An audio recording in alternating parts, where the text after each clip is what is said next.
Kita bercermin dengan Sri Lanka. Kita samarikan dan kita jelaskan. Kebangkrutan di Sri Lanka meminta warga Sri Lanka yang di luar negeri, para diaspora, untuk mengirimkan uang mereka ke keluarga mereka di Sri Lanka. Saking gak ada uangnya itu negara Sri Lanka. Namun 13 bank utama di Sri Lanka saat ini bangkrut. Di sini pemerintahan Sri Lanka berhutang 700 triliun rupiah atau setara 51 bilion dolar ke Tiongkok yang sudah jatuh tempo. Namun APBN Sri Lanka kosong kasnya. Di Sri Lanka saat ini tidak ada makanan, di mana sebagian besar produk makanan adalah impor. Juga tidak ada fuel, bahan bakar untuk kendaraan. Juga tidak ada obat-obatan, bahkan dokter serta rumah sakit membatalkan seluruh operasi kesehatan karena tidak ada obat-obatan. Tiap malam listrik mati di 90% wilayah Sri Lanka. Yang terjadi di Sri Lanka bukan hanya krisis ekonomi, namun ada yang lebih besar, yaitu krisis kemanusiaan. Yang jadi pertanyaan, bagaimana semua ini terjadi? Bagaimana Sri Lanka kehilangan semua uangnya tersebut? Kita akan jelaskan dalam episode kali ini untuk menjadi pelajaran bernegara bagi kita semua. Video kali ini disponsori oleh Dinaran yang merupakan sistem pembayaran menggunakan emas hingga pecahan 0,01 gram, di mana kalau memerlukan fisiknya bisa diambil di ATM Gold. Saat ini baru 1 unit ATM tersebut, dan di tahun 2022 ini akan menambah 50 unit ATM Gold yang baru di seluruh kota besar di Pulau Jawa dan Bali. Kembali ke Sri Lanka. Pertama ada masalah kebijakan atau government policy. Kemudian ada masalah politik. Dan kemudian ada masalah yang namanya Tiongkok. Akar dari banyak masalah di berbagai negara. Kita mulai dengan kebijakan negara di Sri Lanka. Hasil saat ini adalah buah dari mismanagement yang panjang yang telah dilakukan oleh Sri Lanka, yaitu masalah fundamental. Impor lebih banyak dari ekspor, belanja negara atau spending lebih banyak dari earning atau pendapatan negara. APBN Sri Lanka negatif. Neraca perdagangan defisit karena banyak impor. Anggaran defisit karena kebanyakan belanja spending. Ini juga disebut dengan double debt atau hutang ganda, di mana ini juga biasa disebut dengan resep sukses untuk bencana ekonomi sebuah negara. Cara Sri Lanka menyelesaikan masalah defisit tadi salah kaprah, yaitu dengan malah menambah hutang. Hutang Sri Lanka saat ini 111% dari GDP, alias lebih banyak hutang dari jumlah barang produksinya. Lebih parah lagi, di saat ekonomi sulit di tahun 2019,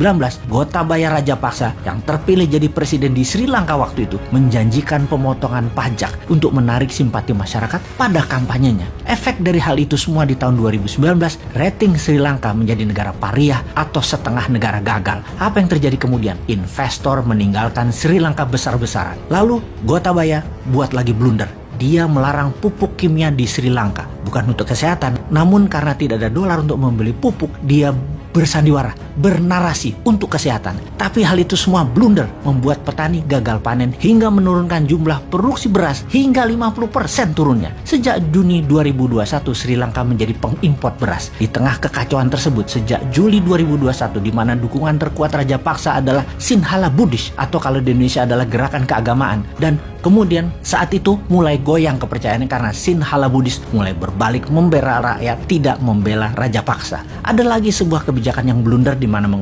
harusnya mengutamakan pasar atau pro market approach, tetapi malah mengutamakan well driven mode. Maksudnya apa? Malah pamer kemakmuran dengan membangun infrastruktur jalanan. Itulah well driven mode, bukan pro market approach. Padahal isi dari infrastruktur tersebut tidak ada. Fuelnya impor, mobilnya impor, dan untuk mengerjakan hal ini Rajapaksa bekerja sama dengan Tiongkok. Sri Lanka mendapatkan hutang besar dari Tiongkok dalam bilateral debt. Sri Lanka mempertaruhkan ekonominya di tangan Tiongkok. Benar sih, Tiongkok kirim uang Tiongkok kirim teknologi, Tiongkok kirim SDM, termasuk kirim virus Wuhan. Semua dikirimkan karena sejak awal memang Sri Lanka buruk di dalam pengelolaan keuangan negara, dan ini memang dimaui semua peminjam, mengharapkan yang dipinjamkan tidak bisa kelola uang. Efek virus Wuhan tadi, pariwisata Sri Lanka yang merupakan 13% GDP nasional turun. Di tahun 2020, turis hanya berjumlah 170.000 orang saja dengan pendapatan sekitar 2 billion, di mana di tahun 2019 ke belakang mencapai 2,3 juta turis datang atau senilai 7,5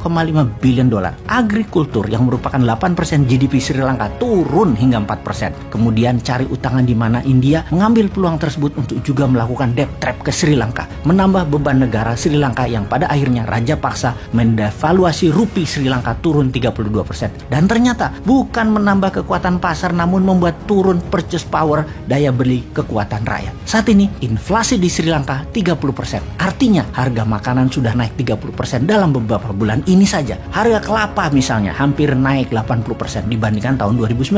Harga bawang naik 100% dalam 2 tahun ini. Harga beras naik 90%. Harga ayam naik 55%. Yang terjadi di Sri Lanka kalau bisa disimpulkan, inflasi tinggi, hutang negara tinggi, tidak punya cadangan devisa, serta mata uang yang turun terus nilainya. Setiap hari, yel-yel masyarakat go gota go menggelegar seantero Sri Lanka. Berapa sih cadangan devisa Sri Lanka saat ini? Hanya 1,9 billion US dollar saja. Hanya sedikit lebih banyak dari kekayaan selebgram dan seorang model Kylie Jenner yang berusia 24 tahun tersebut. Saat ini, Sri Lanka perlu uang untuk memberi makan 22 juta penduduknya, memberi keamanan dan membayar hutang negara. Saat ini untuk membuat muter ekonomi Sri Lanka perlu dana sejumlah 20 billion dolar. Siapa yang mau meminjamkan pada saat jaminan keamanan bernegara dan kelolaan negaranya amburadul seperti itu? Semoga ini semua menjadi pelajaran buat kita.